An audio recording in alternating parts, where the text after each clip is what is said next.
મનીષા ઠેસિયા અમારી YouTube channel Gujarat સમુદાયમાં આપનું સ્વાગત છે।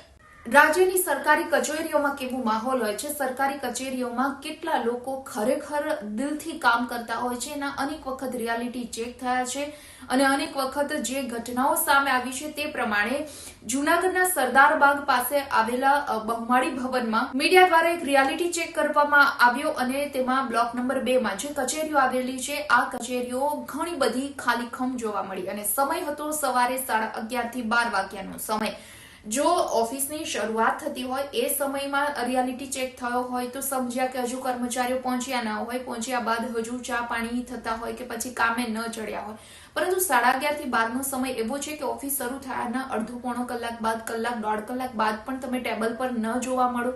અરજદારોની લાંબી લાઈનો હોય છે, અરજદારો હાથમાં કાગળ લઈ આંટા મારતા હોય છે તેમના કામ કરાવવા માટે, પણ ખુરશી પર ના તો આ સત્તાધીશો હાજર હોય છે, ના તો કોઈ કર્મચારીઓ હાજર હોય છે। ક્લાર્ક દ્વારા સાહેબ ગેરહાજર છે કે સાહેબ મોડા આવવાના છે એવા જવાબ આપી દેવામાં આવતા હોય છે। અરજદારો અને લોકોની શું સ્થિતિ થતી હશે, કારણ કે સરકારી કચેરીઓમાં કોઈ પણ કામ કઢાવવું કેટલું કાઠું છે આ સમયમાં એ સૌ કોઈ જાણતા હશે। ત્યારે જે પણ અરજદારો પોતાનું કામ કઢાવવા માટે આવતા હોય છે આ સમયે સવારના સમય એક એવો છે કે જ્યારે લોકો પોતાના કામ કરાવવા માટે વધારે આવતા હોય છે અને એ સમયે જ્યારે ઓફિસમાં હાજર ન હોય, ખુરશીઓ ખાલીખમ જોવા મળે। અમુક કચેરીઓ તો એવી હતી કે માત્ર એક જ લોકલ વ્યક્તિ, એક કચેરી તો એવી જોવા મળી કે જેમાં માત્ર એક ક્લાર્ક હતો, આખી કચેરી ખાલી।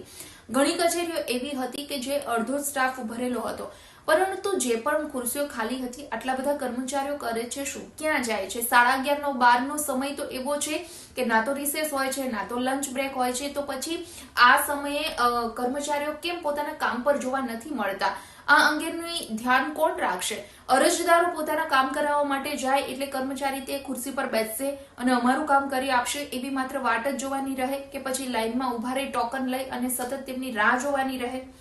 મારો પોતાનો એક અનુભવ તમને અહીં શેર કરું તો હું એક કચેરીમાં જ્યારે કોઈ ડોક્યુમેન્ટના કામથી ગઈ ત્યારે મેં કચેરીની અંદર દરવાજો ખોલી અને જોયું તો 3 મહિલા કર્મચારી હતી, જેમાં 2 મહિલા કર્મચારી બાજુમાં ખુરશી રાખી અને વાતો કરતા હતા, જ્યારે એક અન્ય મહિલા કર્મચારી થોડા દૂર બેસી મોબાઈલમાં ચાર્જર લગાવી અને શાંતિથી સામા બીજા ટેબલ પર પગ ચડાવી અને મોબાઈલમાં વ્યસ્ત હતા।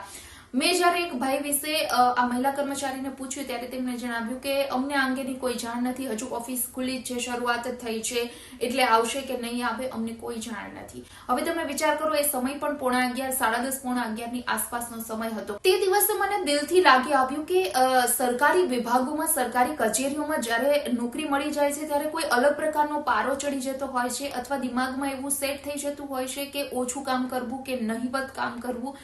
તમને કામ કર્યા વગર સરકારનો પગાર કેવી રીતે તમે લઈ શકો? સાંજે તમે જ્યારે ઘરે પરત ફરો ત્યારે તમને અંદરથી એવું ના થાય કે આજે મેં કશું જ કામ કર્યું નથી તો મને આ પગાર ના લેવો જોઈએ, મને આ પૈસા ન પચે?